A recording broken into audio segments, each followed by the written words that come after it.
Hello students, हमने anatomy में normal secondary growth पढ़ी थी और उस सेकेंडरी ग्रोथ में जो वुड की जो संरचना थी कि वुड जो है, वुड का मतलब होता है जाइलम। तो जाइलम के अंदर ये आप लोगों को पता ही है कि जाइलम के अंदर 4 प्रकार की कोशिकाएं पाई जाती हैं ना। एक तो ट्रैकीड्स, वेसल्स, पैरेन्काइमा और स्क्लेरेन्काइमा। तो हमने ट्रैकीड्स और वेसल्स के बारे में डिटेल में बात की थी। आज हम लेते हैं वुड पैरेन्काइमा, यानी कि जो सेकेंडरी जाइलम होती है उसके अंदर पैरेन्काइमा जो है वो किस प्रकार से अरेंज्ड रहती है, तो उसको हम वुड पैरेन्काइमा कहते हैं या काष्ठ मृदुतक। तो ये 2 प्रकार, जैसे चित्र से मैंने स्पष्ट कर रखा है कि 2 प्रकार की होती हैं, एक्सियल पैरेन्काइमा और रे पैरेन्काइमा। एक्सियल पैरेन्काइमा जो है वो फ्यूजिफॉर्म इनिशियल से बनती है। ये हमें पता है कि जो कैम्बियम बनता है उसमें 2 प्रकार के इनिशियल्स बनते हैं, फ्यूजिफॉर्म और रे इनिशियल्स। तो फ्यूजिफॉर्म इनिशियल जो तर्कु रूपी इनिशियल्स कहलाते हैं, ये एक्सियली जो है वो लंबाई में रहते हैं, यानी कि एक्सिस लंबाई को बढ़ाते हैं, जबकि जो रे इनिशियल्स हैं वो रेडियली लंबे होते हैं और एक्सियली छोटे होते हैं ना। तो ये 2 प्रकार के इनिशियल से बनता है जो कि कैम्बियम में उपस्थित होते हैं। अब ये जो पैरेन्काइमा है वो 2 प्रकार का होता है, स्टोरेज टाइप का और वेसल एसोसिएटेड। स्टोरेज टाइप का जो है वो संचयी प्रकार का, जिसमें कि starch, fat, tannins, silica grains, crystals जो हैं वो स्टोर्ड रहती हैं। और वेसल से एसोसिएटेड वो जैसे जो वाहिका संबंधी होता है, वो 2 प्रकार के होते हैं।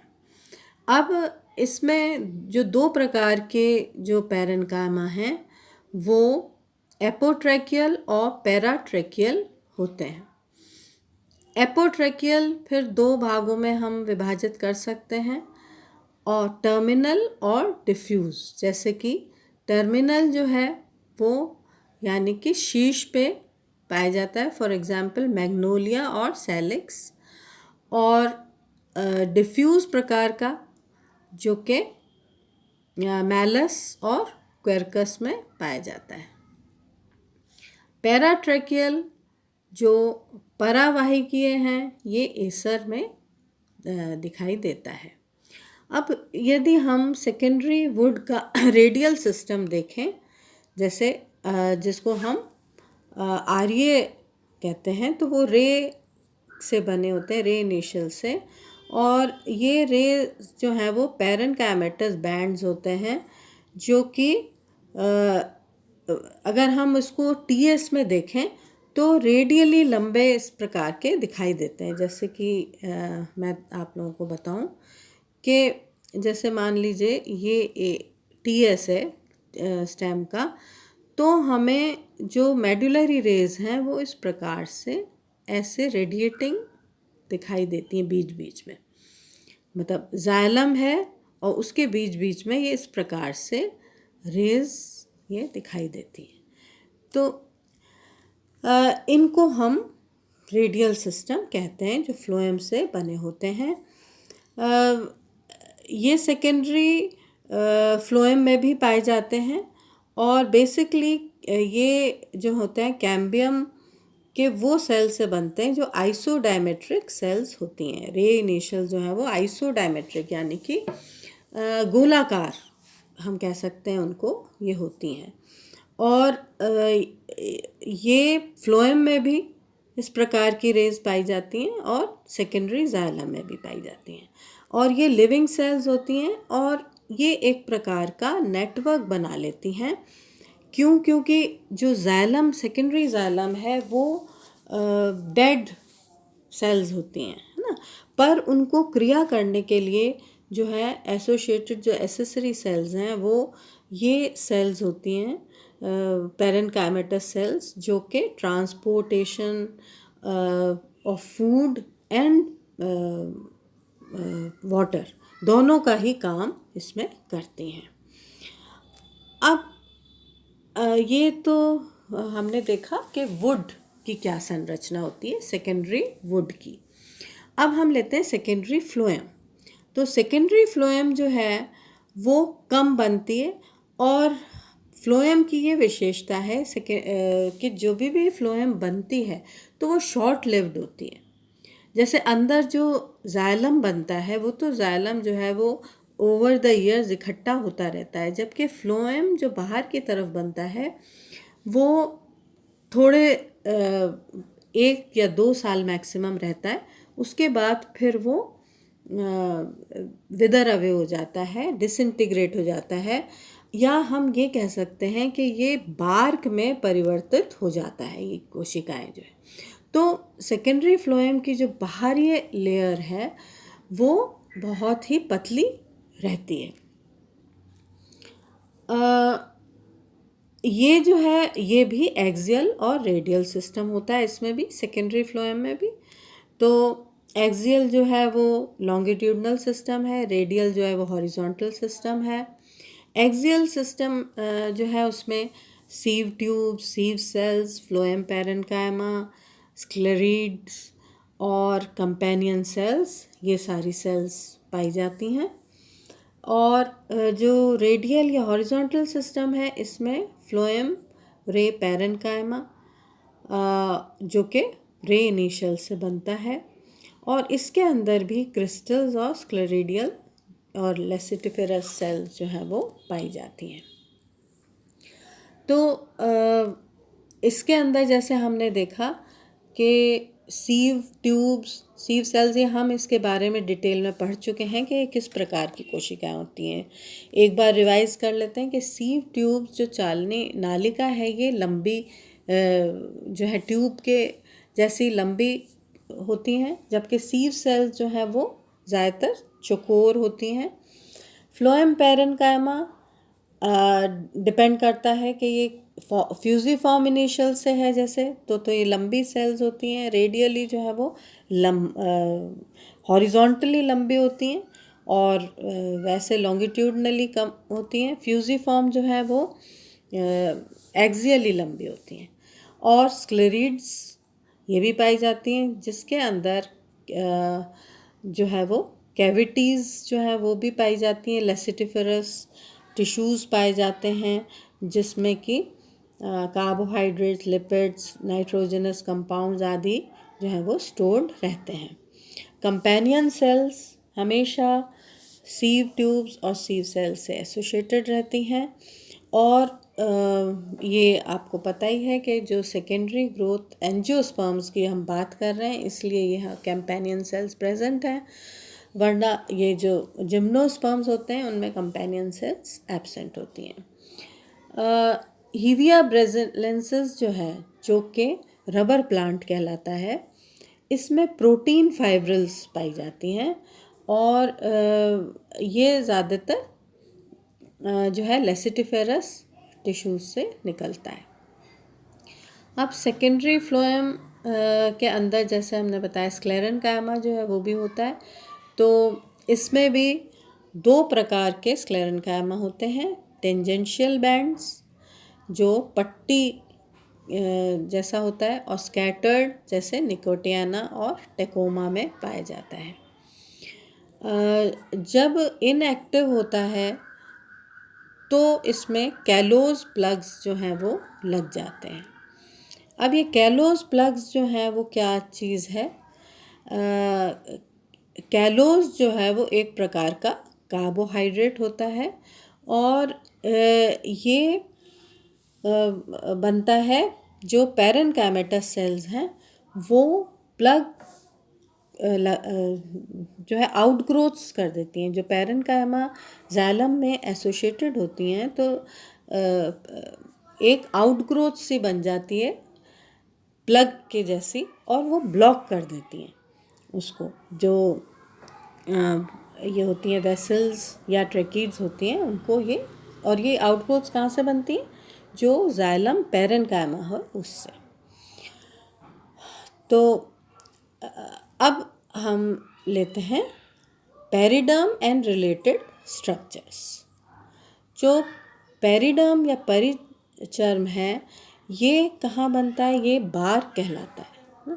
तो जैसे कि मैं आपको बताऊं कि जैसे ये है एक टीएस है तने का, तो उसमें ये कैम्बियम बना, कैम्बियम में अंदर की तरफ जो है वो जाइलम बना, बाहर की तरफ जो है वो फ्लोएम बना, है ना। अब ये जो फ्लोएम है इसके बाहर जो है वो एपिडर्मिस है। ये एपिडर्मिस जो है जैसे ये सेकेंडरी ग्रोथ होती है तो तना जो है वो मोटा हो जाता है और एपिडर्मिस फट जाती है। एपिडर्मिस फटने से क्या होता है कि जो अंदर यहाँ पे हाइपोडर्मिस में पैरेन्काइमा सेल्स हैं वो एक तरह से एक्सपोज्ड हो जाती हैं, तो इसमें इन्फेक्शंस के चांसेस होते हैं। तो इसको अवॉइड करने के लिए एक जो प्लांट्स हैं जहाँ जिसमें भी सेकेंडरी ग्रोथ हो रही है वो कॉर्टेक्स में एक कैम्बियम जो है वो और बनता है, जिसको हम जो है वो कहते हैं फेलोजन या कॉर्क कैम्बियम। तो ये कॉर्क कैम्बियम इधर बनता है। तो अब जैसे हम कह सकते हैं कि जो बार्क होता है वो 3 चीज़ों से बना होता है। फेलोजन जो कि कॉर्क कैम्बियम है जिसको कागजन कहते हैं, फेलम जो कॉर्क है, और फेलोडर्म जो काग का अस्तर है। ये पैरेन्काइमेटस होता है। तो यानी कि बीच में जो ये फेलोजन है वो बाहर की तरफ जो है वो तो काग या कॉर्क बनाता है, जो सुबरिन की बनी होती हैं कोशिकाएं, और ये जो फेलोडर्म है ये नॉर्मल पैरेन्काइमा सेल्स होती हैं, ये मल्टीसीरेट होती हैं, ये अंदर की तरफ बनती हैं। तो जब ये बीच बीच में से जब कॉर्क्स फट जाती हैं तो इनमें से फिर लेंटिसल्स बन जाते हैं। तो ये जो कॉर्क कैम्बियम है ये कहाँ बनता है? ये मेरिस्टेमेटिक लेटरल मेरिस्टम का विभज्योतक है और ये हाइपोडर्मिस में ओरिजिन होता है, जैसे मैंने अभी आपको बताया। कॉर्क जो है वो क्या होता है? कॉर्क जो है वो पॉलीगोनल सेल्स होती हैं, बहुभुजी कॉम्पैक्ट लेयर जिसमें सुबरिन डिपोजिशन होता है। सुबरिन क्या है? एक प्रकार की वैक्स है। और कर्कस सुबेर ये कॉर्क प्लांट कहलाता है। इसके अंदर ये लेयर्स में बनती हैं। तो पहले ज़माने में इसके ये जो कॉर्क की जो होती थी तो ये एक तरह से पेजेस से बन जाते हैं, और इसमें पुराने जो हमारे आदिकाल के जो लेख हैं, कुछ पुस्तकें हैं, वो इसके ऊपर भी लिखी गई हैं। तो क्विर्कस सुबेर जो है वो लेयर्स में कॉर्क को बनाता है और ये काम में आता है, जैसे कि जो बोतलें होती हैं उसको ढकने के, तो कॉर्क काफ़ी काम में आता है। अब हम लेते हैं एक और जो टर्म है वो है हार्टवुड एंड सैपवुड। ये हार्टवुड और सैपवुड आखिर क्या हैं? ये हैं जैसे इनर वुड जो अंदर की जब सेकेंडरी ग्रोथ होती है तो जैसे ये इतनी वुड जो है वो बिल्कुल काले रंग की हो जाती है ना, बिल्कुल काला, और कुछ ये बाहर की जो है वो ब्राउन रहती है और फिर इसके बाहर ये फ्लोएम होती है। तो अंदर की जो बिल्कुल डार्क कलर की वुड हो जाती है ये एक तरह से जिसके अंदर कैलोस प्लग्स लग जाते हैं, इनएक्टिव हो जाती है, उसको हम हार्टवुड कहते हैं, जो कि डेड सेल्स हैं जो अब कोई भी कंडक्शन का कार्य नहीं कर रही। तो उसको हम हार्टवुड कहते हैं। और सैपवुड वो होती है जो क्रियाशील है, जो जिसमें कि वो बन रहे हैं ना। तो ये इस प्रकार से ये जो है वो हार्टवुड और सैपवुड कहलाती हैं। तो हार्टवुड जो है वो डेड होती है और डार्क कलर की होती है। इसमें टैनिन्स वगैरह काफ़ी पाए जाते हैं। और सैपवुड जो है वो एक्टिव होती है। अब हम लेते हैं ये लेंटिसल्स। लेंटिसल्स जैसे मैंने बताया, ये ओपनिंग्स होती हैं जो कि पेरिडर्म या कॉर्क में बनती हैं। जब ये बार्क बनता है तो फेलोजेन की क्रिया से जो है वो ये कॉर्क बनाता है। और कॉर्क जो है वो क्योंकि सख्त कोशिकाएं होती हैं तो बीच बीच में से फट जाती हैं एक तरह से, और जो अंदर का जो पेरेन्काइमेटस टिश्यू है वो निकल जाता है बाहर। तो ये एक रेस्पिरेटरी पोर्स होते हैं जो बड़े बड़े ट्रीज़ में पाए जाते हैं, जिससे कि प्लांट जो है वो ब्रीथ कर पाए। अंदर की जो कोशिकाएं हैं उनको भी एयर मिलनी है, तो ये जो है वो इससे प्राप्त होती है। अब इसी प्रकार ये एनुअल रिंग्स जो है वो क्या होती हैं, हर वर्ष स्प्रिंग वुड और ऑटम वुड बनती है। तो ये चित्र हैं इसके, जैसे कि इसमें देखो आप लोग पेरिडर्म। तो पेरिडर्म जो है वो किससे बनी है, कॉर्क कैम्बियम, ये बीच की जो डार्क ब्राउन है उसको कॉर्क कैम्बियम दर्शाया है।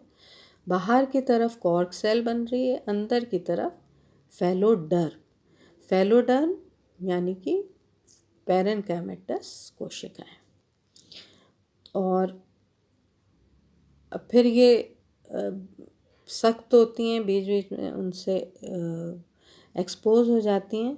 तो इस प्रकार से ये लेंटिसल्स निकल आते हैं ना। ये फेलोजेन है। और ये राइटिडोम। राइटिडोम क्या है, पुरानी बार्क, उसको हम राइटिडोम कहते हैं। कई लेयर्स ऑफ बार्क जब इकट्ठी हो जाती हैं तो ये टाइलोसिस है। कैसे दिख रहा है देखिए, ये पेरेन्काइमेटस सेल्स है जाइलम पेरेन्काइमा की, और जाइलम में अंदर ये पेरेन्काइमेटस सेल्स जो है वो प्लग के जैसे फूल जाती हैं इस तरह से, जैसे इस चित्र में स्पष्ट हो रहा है। और इसके अंदर जो है वो टैनिन, सेकेंडरी मेटाबोलाइट्स जो है वो भर जाते हैं। ये इसमें दिखाई दे रहा है देखिए हार्टवुड। तो हार्टवुड जो है वो सारी ये हैं जिसके अंदर टाइलोसिस है। तो और सैपवुड जो है वो एक्टिव वुड है। और ये एनुअल लेयर्स जो बन जाती हैं हर साल, स्प्रिंग और ऑटम वुड जो बनती है, इसको हम